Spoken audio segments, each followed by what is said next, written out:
Dumela, Sawubona, Sakpase, Namaste, Upshin, Dubota, Assalamu alaikum, and Hotep. Buenas noches, bonsoir. What is good, everyone? This is Doriel Larrier. I'm the host of the Doriel Larrier Show. Welcome back. Welcome back to season 5, episode 9. Season 5, episode 9. This is called The State of the Plate Part 2. The State of the Plate Part 2. I want to thank you all for joining us. If you missed yesterday's broadcast, do not worry. If you're on the Facebook side or the YouTube side, just go back one episode and you'll see the beginning of this conversation that Sister April Jules, who is our guest tonight, joined in with me on. And I wanted to bring her back because we got into such a deep conversation about food insecurity and the various resources that are available. And post conversation, we knew we wanted to actually share some direct resources, in part for information, but also for action. And so that's what the focus of our conversation is going to be about this evening. And so please join me in greeting back Sister April Jules. Good evening, everyone. Hello, Sister Doriel. Thank you for having me again. Greetings. Thank you so much for joining us again. We had such an amazing conversation yesterday. We were sort of looking at the why and the how that some people will have to ask the question or bring up the conversation about the state of the plate and food insecurity and what governmental what the governmental impact is on people's ability to not only take care of themselves but their family, whether it is just what's happening in the job market or maybe even like food costs, but really like what's happening on a mass level. And so post our conversation, we were talking about some resources and I said, let's just have a very specific conversation just about that. You shared some information with me and I want to share it with the group. So while I'm pulling it up, if you want to sort of just maybe have a reflection moment about our conversation yesterday, and then we can sort of hop into some of the resources that you provided. So again, I'm April Jules. Those that didn't attend yesterday, I'm happy to be here. Thanks to a referral friend of ours, brought us together. I didn't mention yesterday, but I, after some hardships and setbacks, I did achieve an international business, master's of business degree, and I finally got that. And I know we're all global, we're all connected, and family located everywhere. So I wanted to learn a lot more about international business and geopolitics of things. So I did not get a chance to mention that yesterday. So it's new for those today. I work as, I am the president of a small family business, and we do public sector work, maybe 2% of private sector work, but mostly public sector work, where we have to respond to RFPs or solicitations for jobs in an open bid environment. It is government funding, so whether it's state or federal or state with federal funding. So we write proposals and help state agencies out. And I've been doing this going on for 11 years. And our conversation yesterday, it's unfortunate again for me to say that food insecurity in this country, even today, 5 years ago, 10 years ago, 50 years ago, it still is an issue and still is a problem. And we still, our government, our leaders of this country have not found a way to, or approved or voted for a way to try and keep our us Americans and taxpayers and families and veterans and seniors and the disabled fed. So it's up to the rest of us in the community to come together and between farmers markets and food banks, churches or community halls, as well as your USDA FNS partners that are behind the SNAP and which is formerly known as food stamps. But SNAP is EBT on the card, and WIC has women, infant, children. That program has transitioned 100% from vouchers to EBT as well. So modernization efforts on that program. And that is also on the EBT rails.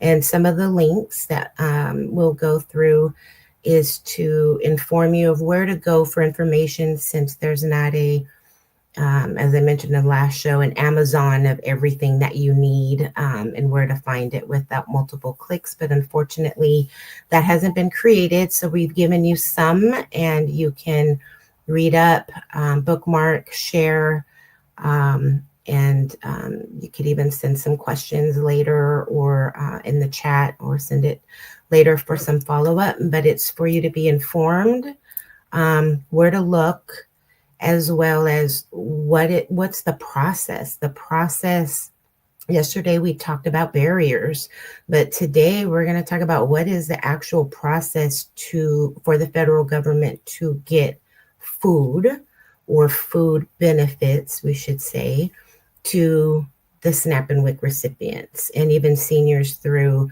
some farmers markets programs. So this is to kind of explain how it's not as easy. It's very complicated, and some transactions are even more complicated in all of the stakeholders involved.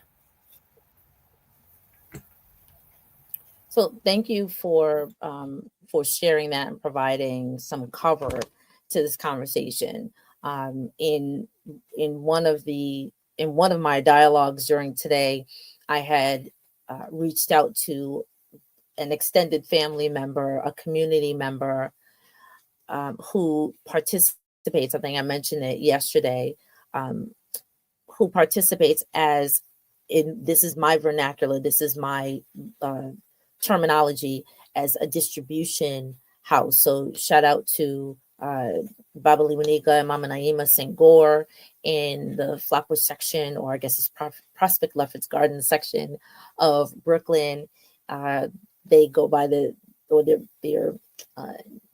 community home is called the Village House. So if you know, follow them Instagram at the Village House.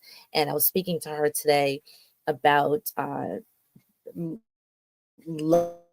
lending some information to this conversation, because literally that family is part of Hands and Feet on the Ground. And one thing that she said is, and so I'm quoting Naima, I know you're going to hear this at some point.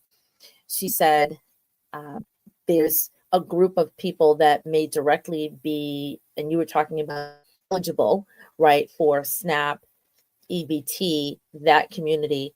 But then there's another group of people, and I will put myself into that category. And I'll put you into that category as well, because both you and I did share how there was a period in our life where, let's just say, the coins were different. And even, and for a moment, for a time, however long that moment is, we needed to access those resources as well. And some people may have different circumstances where their access to that has a different set of parameters. It may sound cloudy, but some people may understand what I'm trying to say. So she was concerned. She said, well, some people who, because of life circumstances, again, for a period of time, their connection to, let's say, SNAP, EBT may be for,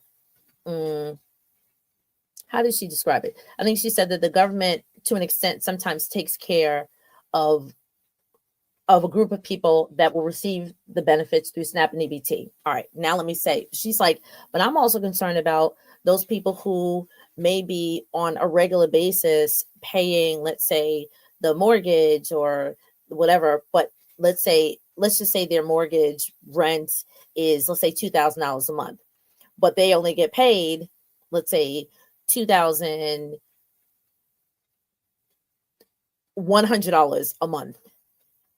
And they're right above that margin. How are they going to make sure that things are taken care of? And so part of what she does, part of what the Village House does is, of course, it's available to everybody. But she's like, I'm also concerned about, let's say, housing costs, and how housing costs are kind of putting people at this margin where it's like, okay, we're doing the things, and we're making some money, but life's,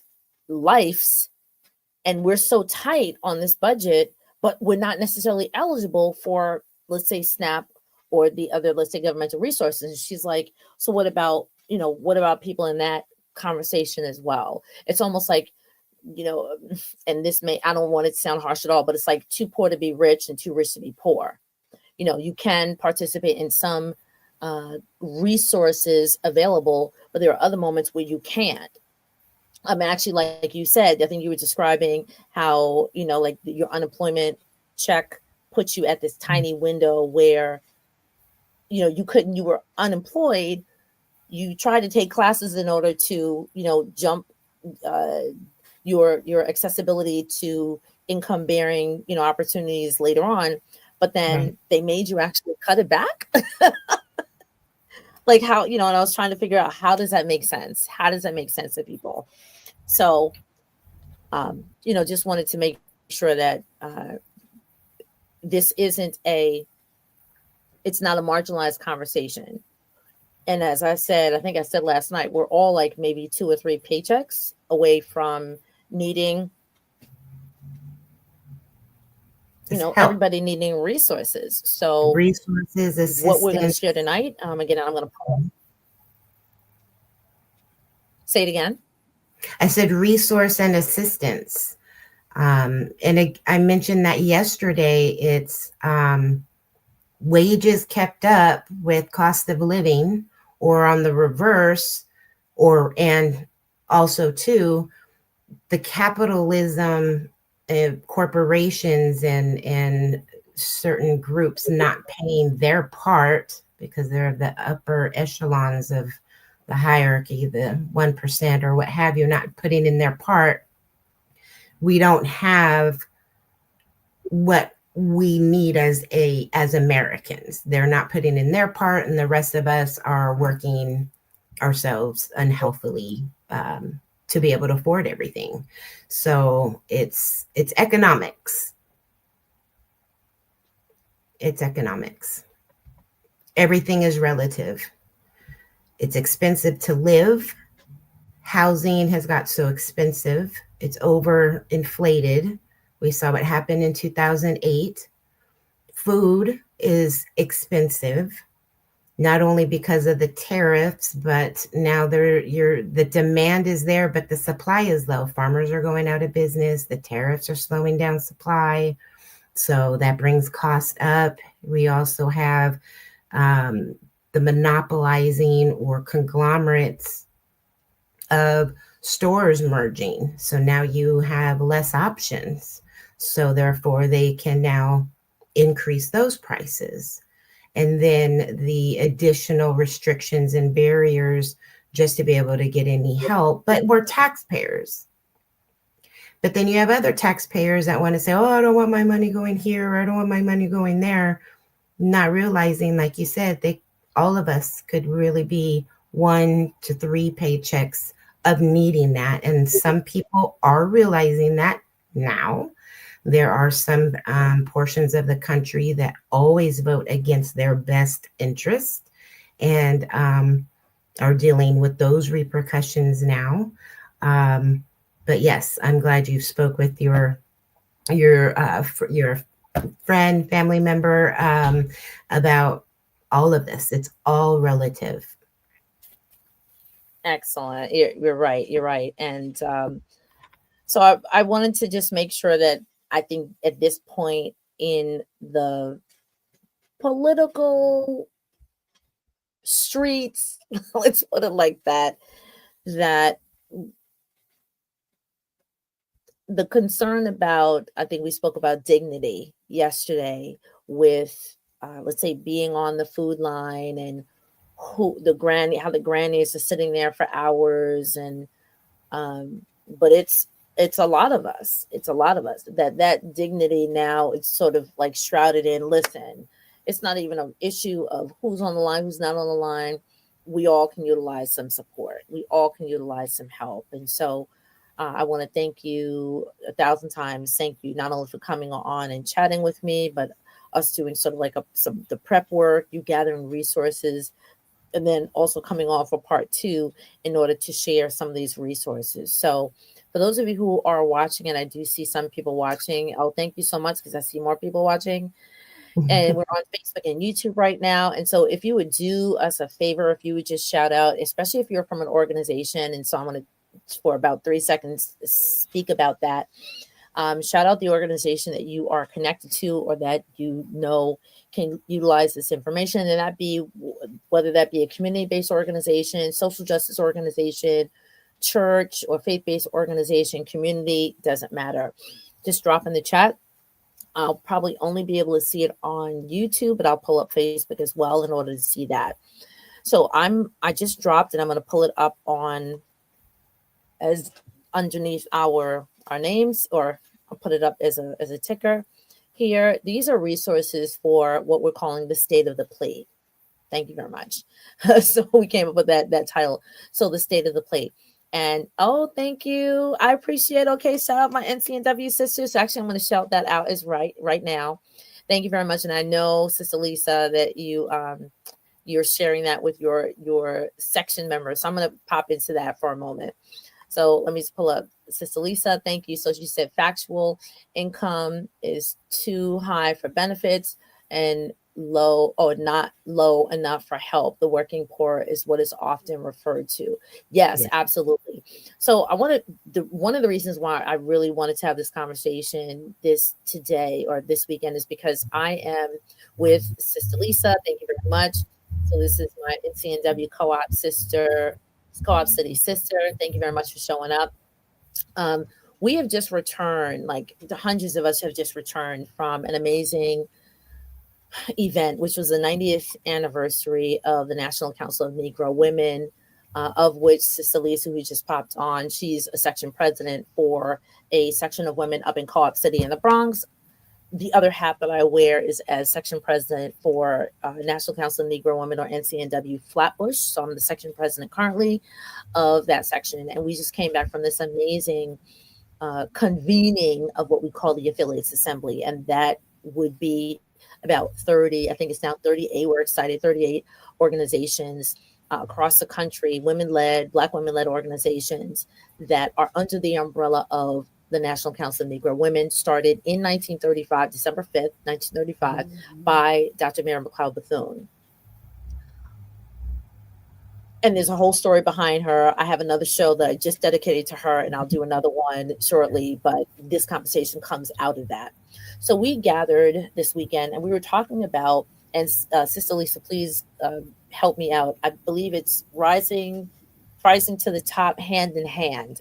So it was about all of the affiliates across the country getting together, and we all really focus on this, our very basic pillars, or we'll just call them pillars for this situation, but they're also called our core four, and our core four, the four foci that we have, which is, we like to call the SHEE, SHEE. So that's social justice, health equity, education, and economics and entrepreneurship. That's our core pillars. And so within that, we are, of course, trying to address the needs of women and their families, or through the lens of women and their families, and our communities, of course, our men as well. And we want to make sure that they are attended to as it pertains to what kind of policy is made within the core of social justice. How are our needs and our wants attended to, pertaining to health equity? So food is connected to health equity, education, and then entrepreneurship and economics. So this focus on health and health equity, how are we making sure that we're feeding ourselves? And so out of that, I said this would be fabulous in order to engage in this conversation, even for a brief moment. Oh, thank you so much to my sister. So yes, I'm going to pull you up in a moment, Naz. How do we make sure that, oh my goodness, Naz, I definitely need you to comment. I'll tell you why. Sorry, sidebar.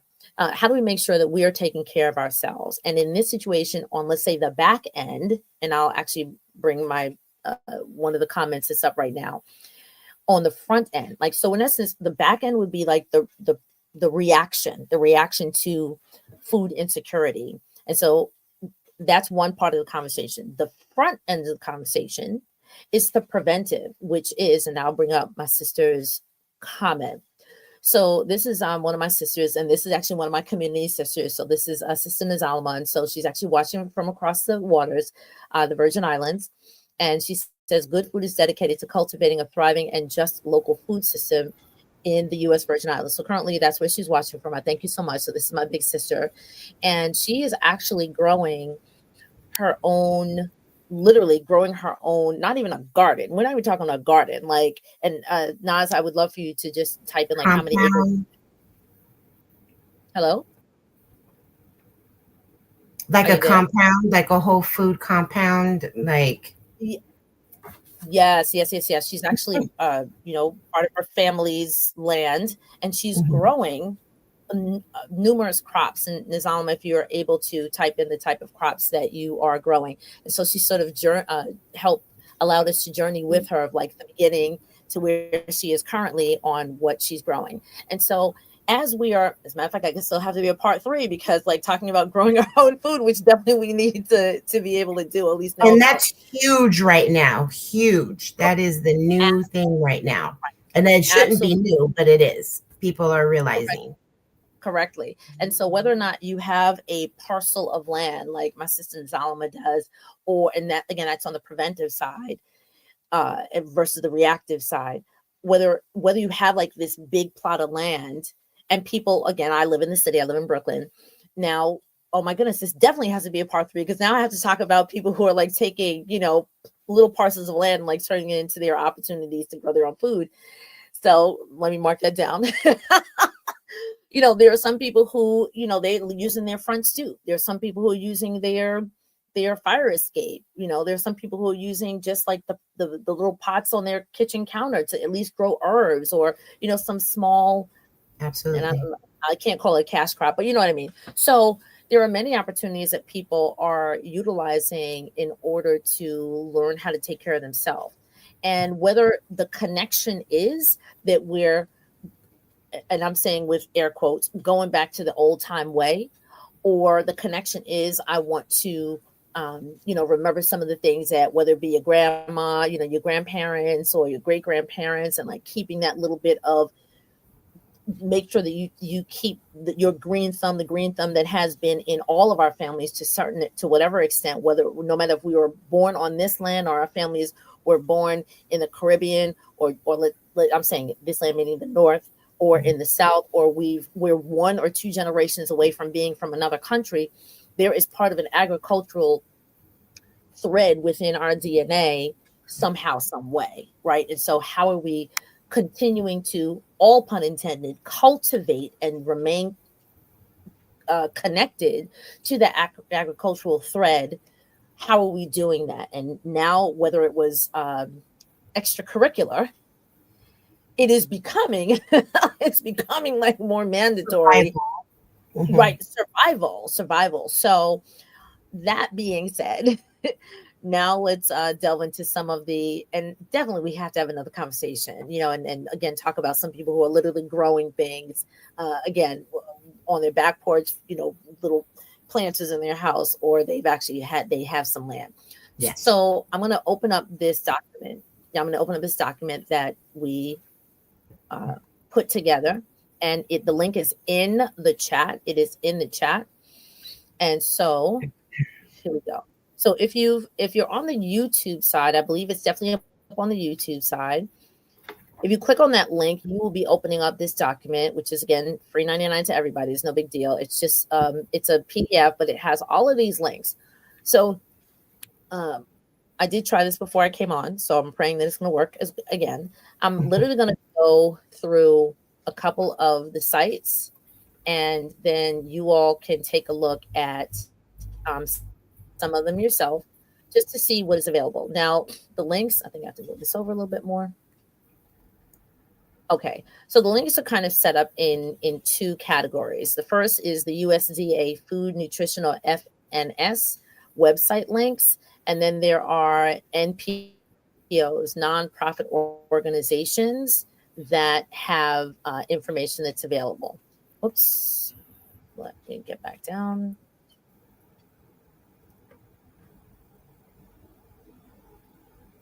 Okay, So, and then Sister April, I'm going to ask you to kind of, when I open them up, or since you're familiar with them, if you want to Yes. pull up, let's maybe pull up 2 in the first category and 2 in the second. Um, Thoughts? yeah, let's do 3. The first 2, and then the long one that's like 3 lines in the first section. What? Okay, so Yeah. So the details, the inform, and then SNAP EMV. We can do those 3. got it. Okay. So part Alrighty. of trying to be Let's read. proactive in our own health and our own food supply. What are we doing until then? And while we're on these programs, it's good to be informed, because you won't see these things being politicized, weaponized, or even discussed in a national sense, or even on YouTube or TikTok. I'm not on TikTok, but social media. So there are states, individual states, that have requested food waivers, and the food waivers have been approved by USDA. And what does that mean? These food waivers are certain states restricting certain types of food. And for instance, actually, Arkansas led the charge on this, and there are more states that decided to follow. They wanted to stop or restrict the purchase using your SNAP benefits to purchase. If you scroll down a little bit more, because I don't remember what Sure. Arkansas.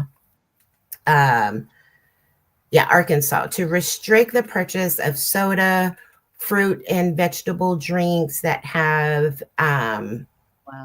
more than 50, less than 50% sugar, unhealthy drinks, all of these things. All of these different states are putting, which is fine. And we want to live and work, and be healthy anyway. But this is a way to, I believe, trying to get more people to find it less attractive, because you won't be able to get certain things, but that's okay, because we're going to be above that. The problem with this, there are 2 problems that most taxpayers do not know, beyond the fact that next thing you know, you go to get some Diet Coke or which I hope you don't, but any of that with your benefits, and it's restricted. You can't. These are supposed to go into place. Yeah, can I say, in January. Go ahead. Right. So I'm actually surprised. I'm surprised that that this is going into effect. It's, for the most of these, it says by January 1st, so in a couple of weeks. I actually didn't know that these things were already a part of the allowable list. I didn't know that. I honestly thought that it was primarily, you could buy fresh vegetables, you could buy let's say staples like rice, flour, that sort of thing. I did not even know that, let's say, what we would consider candy and quote unquote unhealthy drink. I didn't even know that was that was on the list. Yep, it is. You can pretty much buy any food and drink or beverage right now. Okay. Fruits and vegetables, all of it. Canned goods, for the most part. The APL approved product list, the food list, is a national list. Wow. SNAP retailers are authorized from the USDA level. And yes, the January, that is the issue I wanted to bring up. So irregardless of what people were spending their money on, the SNAP benefits on, I should say, they are unhealthy. I actually applaud that they're making these changes. However, they haven't really informed the retail community. I don't even know if the SNAP recipients know things are changing. When there is a date of January 1, The Mhm. processors that conduct the transactions, that process the transactions in the store, and the stores have no guidance. But this is supposed to be implemented in January.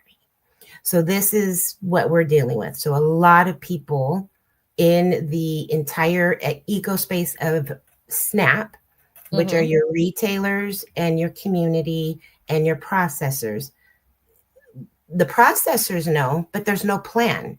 It's going to cost money to update and change and adjust and remove certain barcodes, APLs out of the system. It's going to take some work. It will take work, and none of it started. And if it started, it's pretty much conversation. Nothing Wow. has happened. So, what this may look like in the new year is unknown.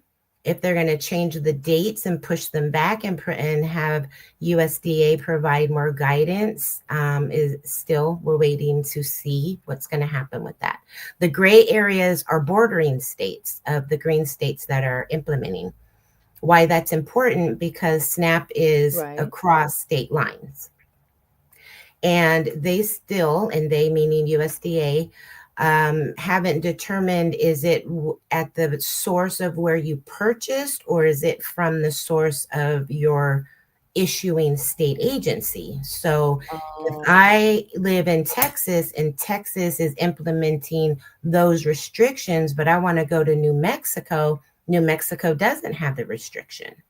So they haven't quite figured out if it's going to be, well, I'm from Texas and Texas will restrict this in New Mexico, but New Mexico may have different stores that aren't on the same system. So how can they be restricted?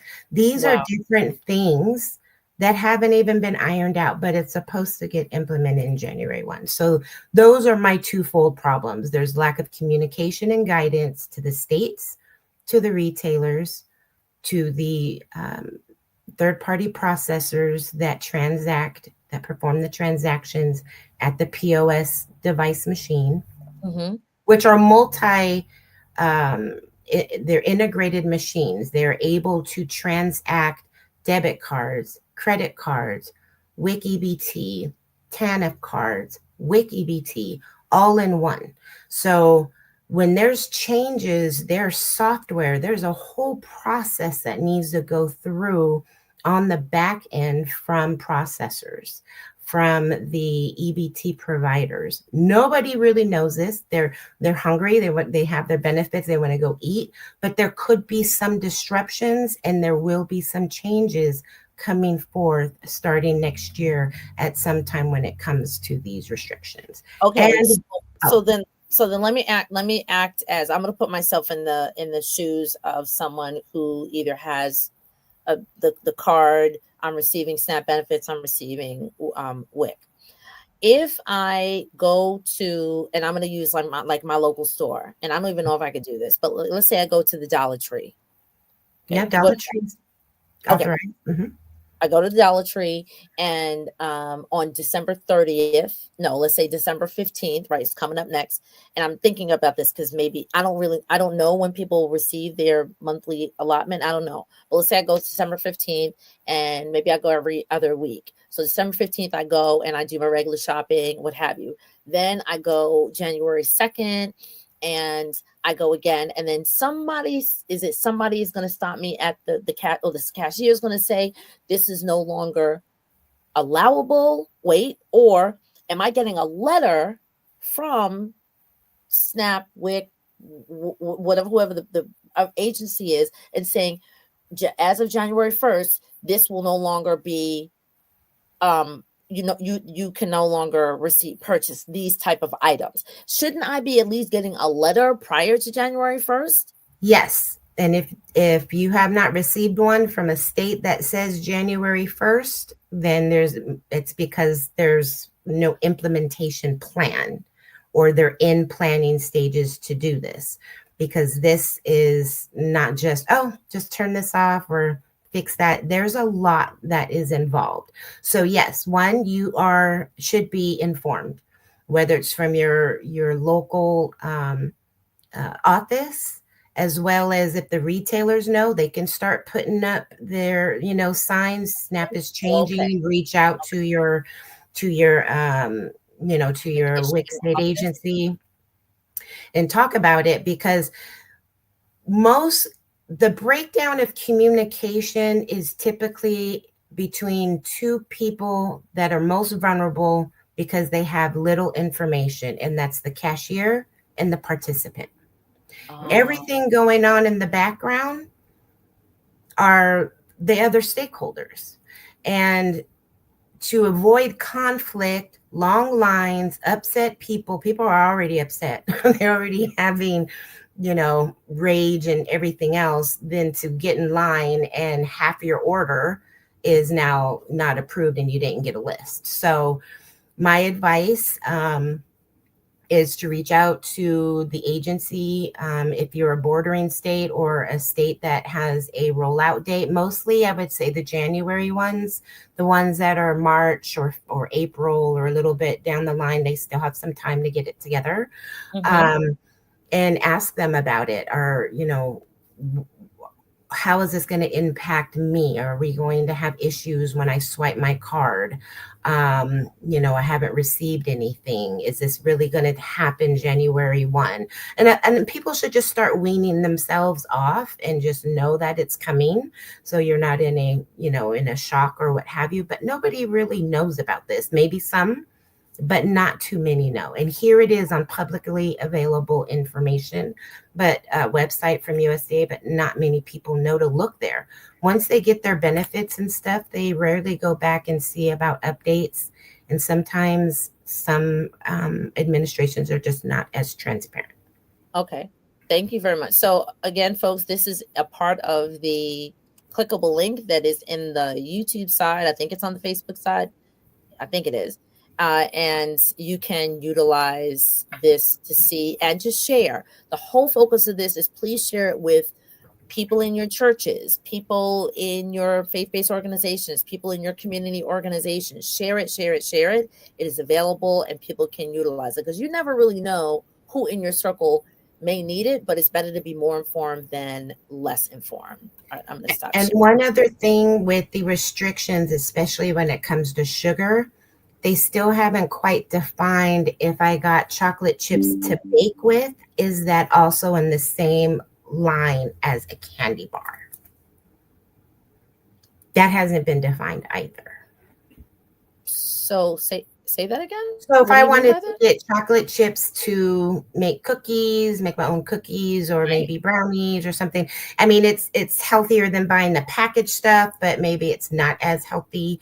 But just because it has a sugar content that they're trying to limit, but also chocolate and candy, are chocolate chips candy, or is it a baked good? Oh, You wow. do So find it in your baked goods, but is it candy because of the sugar content? It hasn't been defined. so that would be, let's say, milk chocolate versus maybe like 70% cacao, Correct. right? Or cacao nibs or something like that. Okay, so I guess, folks, that means we need to start consuming, semi-sweet or dark chocolate, which is, of Yeah. course, as they say, better for our health anyway. Yes. Yes. All Absolutely. right. So I wanted to put up this comment. So thank you, Sister Nizam. I'm not sure if you're still on. So I asked her what she was growing, and so she Oh, said yes. we're bringing back our family farm. We're four-generation farmers. Yes, I already know the story, but she says she's growing local crops. And again, this is in the Virgin Islands: cassava, ackee, beans, various greens, tomatoes, veggies, coconut, fruit trees like mango, golden apple, etc. I am so excited. And then she says that no one has farmed on this land since 1955. Oh, So this is truly, truly, truly a blessing to be yes. able to have this opportunity. So thank you so much for sharing Yes. that. So I know Yes. that there are some other people who are on, and please let me know if you're newer to this space, where you're watching from, and if you're part of an org, please definitely share this. Invite your community members. You're not going to get this information in other places. I'm letting you know. I'm letting you know that right now. So we're going to go back to looking at this document. Let me share this document again, because of course it happened to pop down. So we wanted to do the inform of equal treatment provisions and waivers. Yes. The waivers. Okay. Yeah. Inform equal treatment and waivers. Yes. Got it. So now I'll share that. All right. So this is excellent. And when you shared this document with me, I was like, well, first of all, it's a little disheartening. All this information, because if I'm a person who is recipient of this and they say, hey, here's some information, and I look at it, first of all, I'm really just concerned about eating. I'm really not concerned about reading all this fine print. I'm not. And absolutely. So I'm like, are they, is this one of those, right? Is this one of those moments where they're saying, well, we gave you the information, but realistically, if I'm just focused on feeding my family, I'm not reading all this. Like, I'm not. Right. And this particular link, and you probably don't even have to open it up. What it is, though, the second one is that when you had stores and restaurants saying, if you're EBT, we'll feed you for free type of deal. And there's exemptions to that. You have to have equal treatment on what you would do for your regular customers. So you cannot give special treatment just because you're on SNAP. Now, if you came in and said, you know, I'm hungry, and there are several restaurants that I can't think of the young man's name, open up a restaurant. I'm sorry? Was Applebee's one of them? I don't remember which one, because Applebee's is Applebee's, but I know that so I'm not sure. But there are restaurants where you don't ever have to pay. It's like one of those restaurants, and there's a young man that opened that up, where you could pay what you can, right? If you can, you can. If you can't, you can't. We're still going to feed you. That's different. They don't know I'm on SNAP. But when they call out, if, you know, they know people are hungry, there was the whiplash of, you know, feed them, Supreme Court, don't feed them, you know, all of this stuff. And so the community, small businesses and stuff wanted to help out, but then they wanted to go ahead and shut that down because of these laws. And this is open. I don't know if the comment is open for comments from the public. I don't know if it's still open or not, but there are a lot of things that people can comment on when it comes to benefits, nutrition benefits, but people don't know. They're not aware. Wow. I'm gobsmacked. I don't know. I don't know how else to say it. I'm gobsmacked. Because it almost seems cruel. People want to help, but helping would be in violation. So I don't even know what to say. You're darned if you do and you're darned if you don't. Like, how are you? Okay, let me just move on. This is the world we live in. All right, I'm gonna go to the next one, which is the SNAP EMV cards with the expiration dates. Is that the one? Yes. Okay. So I'm gonna open that one up. This is extremely, extremely helpful information. I will say that, knowing me, and I know me, if I had to parse through all this information, I would probably ask one of, let's say, my younger nephews in my family, in the community, please summarize this for me, so I'm not spending 20 minutes trying to read this document to find out, can I eat? I just want to eat. I just want to eat. I don't, this is like, read the fine print. Look, I'm hungry. What am I supposed to do? Like, what am I supposed to do? And the community wanted to help, and it's like, no, it will be a violation. Wow, oh my gosh, that's amazing. So here we go. So that's why I put that there.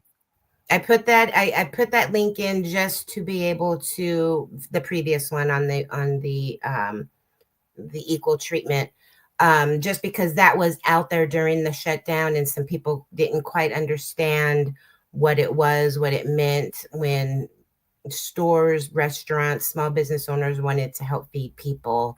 that were on SNAP and didn't have benefits. That is, they nobody knew. They didn't know as a small owner, right? They just wanted to feed people, and people that are hungry wanted to eat. That's what that was about. So, all right. Modernizing from food stamps, which SNAP has always referred as food stamps, and that's been like 30, 40 years old already. But EBT chip cards are coming. So SNAP EBT right now, most of their cards do not have that EMV chip like your debit card or your credit card. And EMV is Euro MasterCard Visa, EMV. That was that standard in the financial industry that gives consumers protections against fraud. Now, when SNAP EBT rolled out in the beginning, it was fine, but you always have bad actors that are finding ways to skim or steal benefits from the participants. Wow. Okay. Say more. Still trying to get off the cold. Sorry, and I finished my tea, so bear with me. Yeah. Been talking all day. So, depending on the state, some states were not reimbursing. So if the food benefits got stolen, some states weren't reimbursing. How did the benefits get stolen?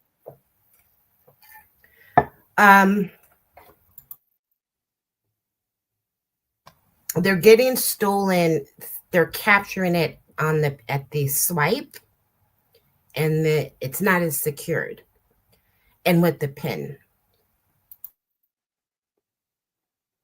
Wow. Okay. So that means I'm going to go to my Dollar Tree example.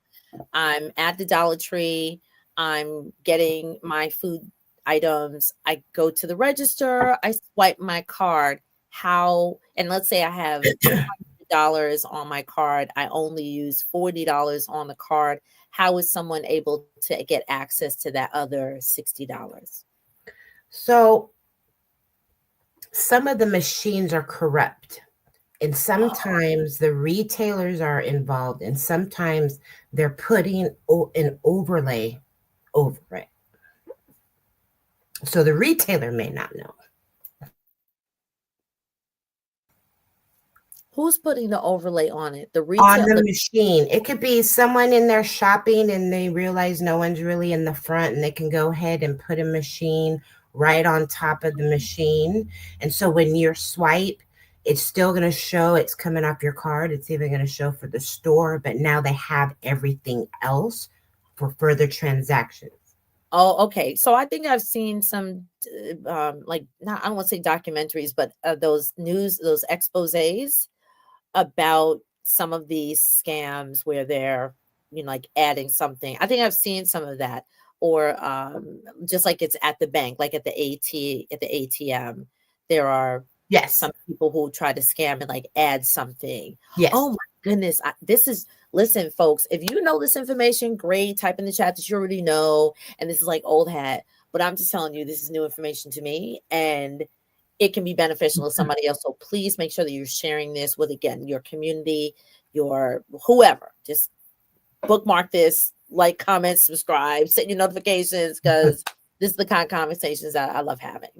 It's card skimming. So it's a fake machine on top. Again, sometimes the retailers know, they may be in on it. They're full on investigations. It's organized crime. There are many states that have arrested many people across state lines with this. So depending on the state that you're in, sometimes you would get benefits reimbursed and sometimes you won't. So the EMV adds that security. Excuse me. That extra EMV with partnership with MasterCard is adding that additional security so you can get the benefits back if they are stolen. So this is rolling out slowly but surely. California is implemented. I believe if you were to scroll down, it's showing the maps or showing the states that are implementing next. So, and then you have bordering states. So next time you're in the store and you see someone swipe their card and it's an EMV chip card, you may not even know it's a SNAP card now. Okay. It's the worst. Okay, so I live in New York, and Mhm. I live in New York, and so wait, blue EBT chip cards issued to participants. So currently that's only California, but then the EBT chip card project is in progress. That's the light blue. So we're talking New Jersey, Maryland, Virginia, Alabama, and Oklahoma. Correct. And then the bordering states from those. Wow. So wait a minute. So what is the gray is what? They're not implementing yet, or they don't have a plan yet to implement. Now, bordering states is notifying or pretty much saying that those states, they may have to do a software update because the EBT, the reason why you can't buy lottery cigarettes and can't buy the frying pan or the can opener is because the transaction is a closed loop transaction, almost kind of like your store gift card. You can't use a Target gift card at Walmart, right? It's a closed loop. Okay. So the bordering states, because you can shop at, with your SNAP card and redeem your benefits anywhere, bordering states may have to update their their software to be able to process the transactions that have the EMV chip, because they have to update the software to be able to do it. Now, I want to clarify that your national chains, once they implement it in one state, your national chains pretty much will have it. So your Walmarts, your Krogers, your Stop and Albertsons, Shop, yeah, the Food national brands, that's not individual franchises, but your national brands for the most part will keep up, because they do that upgrade. They're doing it for their entire portfolio of stores. So those you don't have to worry about. It's more of the smaller or more regional ones. The regular EBT card will still work as a swipe. And then those that have the chip that are from in Jersey and they go into New York or Pennsylvania, they can still now those systems would need to get updated to be able to accept the EBT EMV, because it's still closed loop. Just because it has MasterCard and EMV chip, it's still closed loop. They still cannot, there's still certain things they cannot buy. So that's why they let everybody know here, which is public information. Let the retailers, the participants should know as these are rolling out what that means. So living in New York, you have your Mag Stripe regular SNAP card and you went to Jersey, you still can use it. It still will be a swipe. It'll still go through. It's just going to be the MB, but it will bring more protections. Okay. Oh, okay. Wow. All right. So let's do one more. So we did the SNAP VMV. So you want to go to take a look at the nonprofit organizations now? We'll do like one or two of those. Yes. Okay. So let me then. Which one do you want to do first? National WIC Association, FRAC, Let's do National Grocers, yours? Yeah. Let's do National WIC Association, just because we haven't talked much about WIC. Got it. All right. So we'll get to that. And again, thank you so much. So I do know some other people are popping on. Again, let me know where you're watching from. Let me share this tab instead. Here we go. So this is 40 years National Association. Again, this information, I'm sure they give it to you in a flyer, or they'll say, hey, here's information. And the people most like, listen, again, if I was in that situation, I'm like, listen, I just want to eat. What's the detail? I don't know. Just, is my card going to work? Where can it work? Okay, fine. but here's all the tea that we really need to know. Here's an opportunity to get some information. Okay, so let's chat about this one. I was a WIC mom in the 90s. So, it's kind of comes full circle now that I work a lot with the program as a contractor and helping WIC agencies implement WIC EBT, helping them with their federal paperwork and filings and things of that nature. So I had no idea as a participant because I'm pregnant or I have kids and I'm trying to just make sure they're fed. And these foods are restrictive for the benefit and healthy development of the baby growing up until 5 years old. The benefits expire on the 5th birthday. So unless you're always having kids, one person eventually ends up, timing out with their toddler at 5th grade. Their brain development, healthy eating, healthy habits all start with this program. Okay. And I'm actually just going to put this one, I put it separately in the chat for those people who are watching. And if you want to share just specific links, I'm trying to put a couple of specific links in the chat and then across the bottom. Okay. So let us know on this website. Mm-hmm. So on this website, there's a lot of links. You can search around, you can sign up for newsletters. But again, when the government was shut down, there were people on WIC. Well, what are we going to do? What about my benefits and things of that nature? They were just as concerned as SNAP, but the transaction's different. It's a smaller population of people. Your pregnant moms, your postpartum, your infants, and your babies. You may have heard a lot during the formula shortage. WIC kind of came in a highlight with that. But I just wanted to include this so you can read up more with it. WIC is also on the EBT card, and they're specific foods only. So it's also still a closed loop transaction. If you have both SNAP and WIC, you usually would get your WIC stuff, you'd buy all together, but the transaction receipt will take off all of the WIC foods first, then it will take off the SNAP foods, and then there will be a balance. So someone at the register, unfortunately, the participant will have to do the different cards in order to complete their purchase. WIC is a public health benefit. It is not a health and human social services benefit. It is a prescription. So it is based on volume, just like a prescription would be. So some benefits would be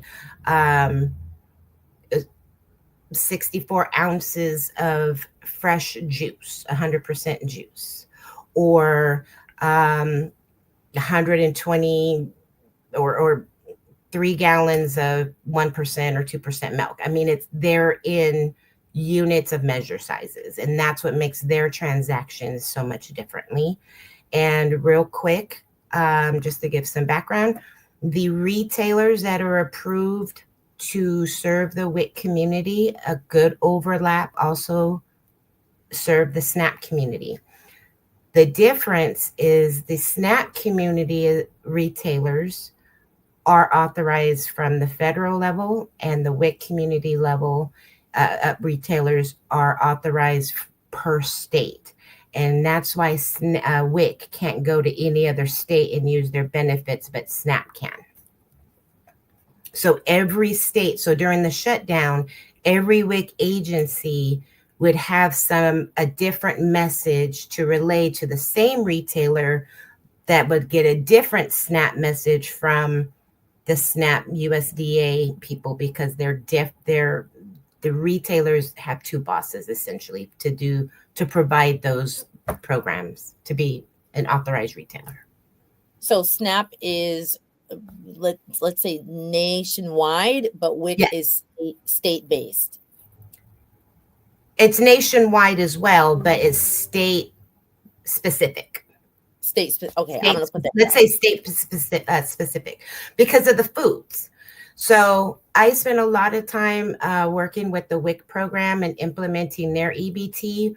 So their culture, their community, their foods are different than the foods you would probably find in Idaho. Completely different. Um, the stores and retailers, again, not national. Once they're national and they're approved, they're pretty much everywhere. But you have some ones that you're not going to have tortillas probably in Idaho like you would in the southern states, bordering southwest states, and in Puerto Rico. Things like that, state specific foods. Okay, I understand that. Okay. All right, wow. All right, so let's do one more. Let's look at I believe it was Feeding Which one would America you or like to do now? Feeding America or Food Waste Policy. So I think Feeding America. Feeding America. That one.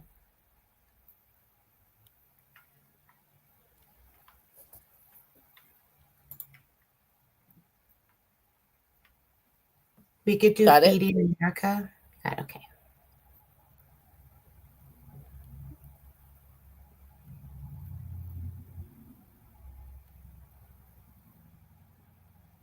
Oh, there's a video. Okay, give me a second. And it's loading. It's loading. It's loading.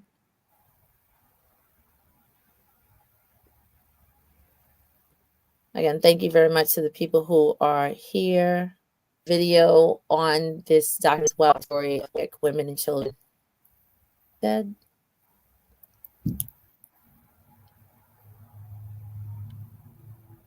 There we go. Okay, so we're up. Feeding America. Yes. Oh, I think this is the one that I was looking at. Yeah, that one has the Find a Food Bank, Take Action, Hunger in America.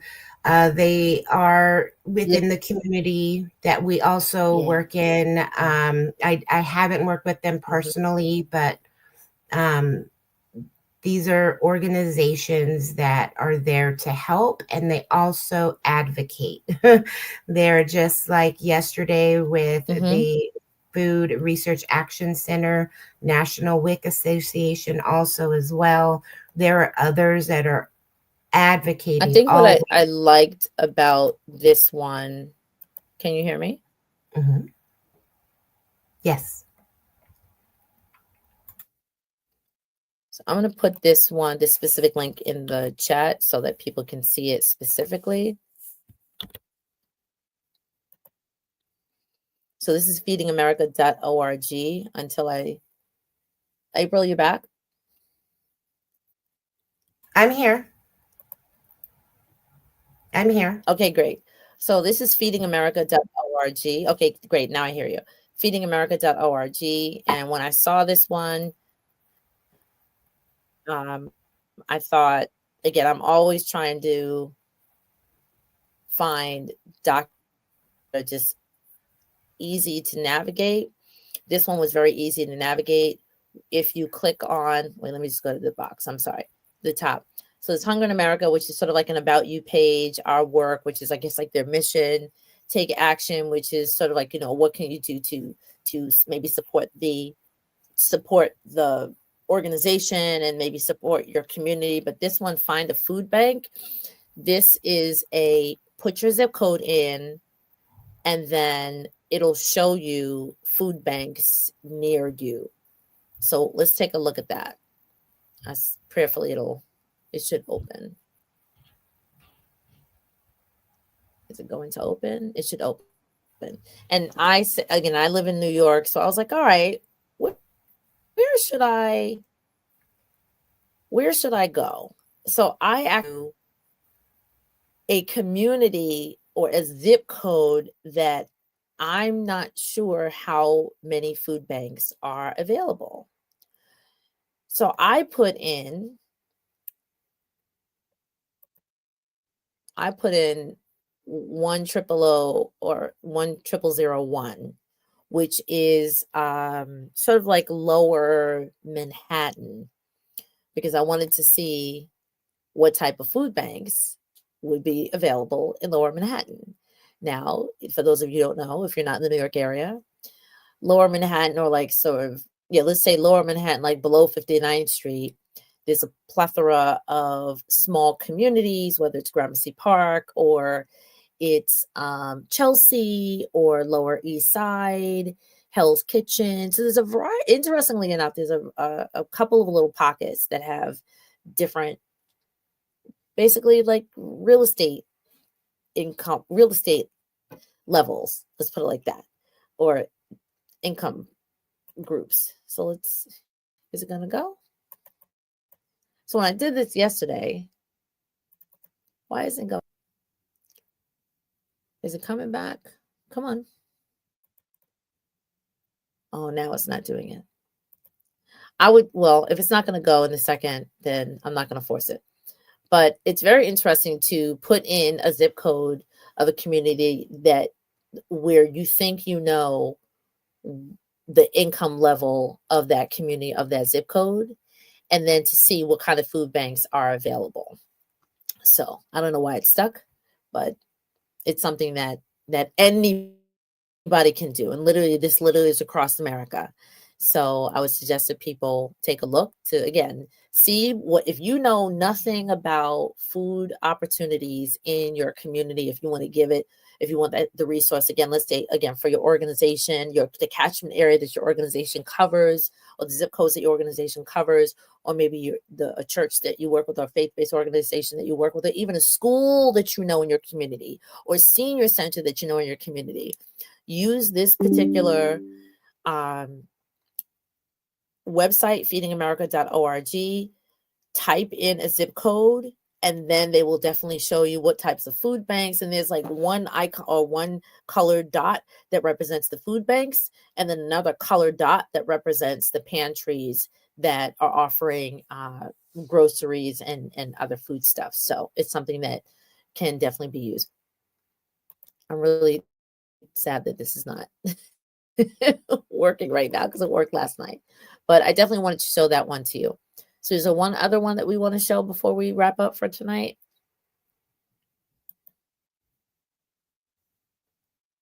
No, I think that's a lot of information today. So, or this evening, that we ended with one of the most important, actionable, more immediate. The other ones were informative, just trying to understand as you're navigating the news outlets and stuff like that, where to go to verify information, learn more about information, talking to your local representatives, and knowing who's out there fighting for you and advocating for you when you need to eat. So that last one was the most important if you need immediate assistance now, or know someone who needs immediate assistance now.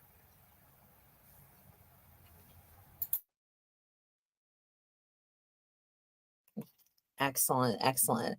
I really, really want to thank you 1,000 times for coming on. And for those of you who thought that this information was really helpful, please let us know. Let us know in a couple of ways. Of course, number one, like, comment, share, subscribe. Please set your notifications, because we're definitely going to be popping back onto Monday evenings. We happen to have, just because of our schedules, we happen to have popped on yesterday for part one. So if you want to go back and watch part one, listen, I actually have a little tidbit. All right, you listening? If you're watching something on replay and your brain can handle it, and just kind of shift your brain into handling it, if you want to get to specific pieces of information, which there are timestamps in the video, put it on 2x. I start watching things on like 1.5x or 2x until I can get to something that a part of this conversation that I'm really interested in. And then when you get to it, then just change the settings and go back to 1x so you can hear it in real time.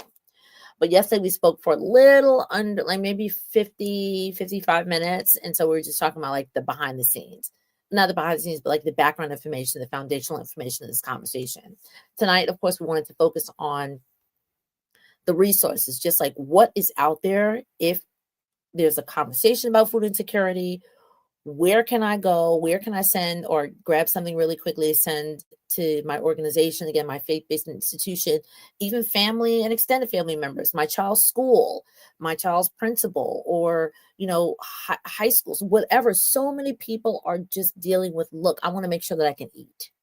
I want to make sure that my family can eat. And it's not just and as I said, like this is a food infusion period, right? From Thanksgiving through Christmas, Kwanzaa, New Year's, because I'm always going to include Kwanzaa, these cultural or I want to say countrywide and community-wide holy seasons. I'm trying to say it like that. And so, but outside of that, we got to eat. What is the state of our plate? How are we going to get food? How are we going to make sure we have food on our plate? So that's what I just talk about. In addition, Sister April and I have a variety of similar interests and passions and projects. And so she is going to come back in order to give more information about some other things that is a part of her life and that I totally admire. And again, here on this show, I always want people or influential leaders to inspire and impact people to live their lives a little bit better than they did yesterday. And so there's a lot of other conversations that we're going to have, and I definitely want you all to be a part of that. So please set your notifications. We will definitely have to have a part 3 of this, and I'll have to pull a couple of different people who maybe like my sister Naz and some other people who raise some greens again, Yes. either on the back porch, inside, in order to say, I got to get back to like feeding myself and feeding my family. And so we definitely want to have those conversations. So again, if you are interested in having this one sheet, please just go back into I'm going to use Professor Greg Carr's word, the Mbangi or the chat, and I put it up further in the chat. And so you can use that link. It is downloadable. It's part of a drive. Just share it with whoever.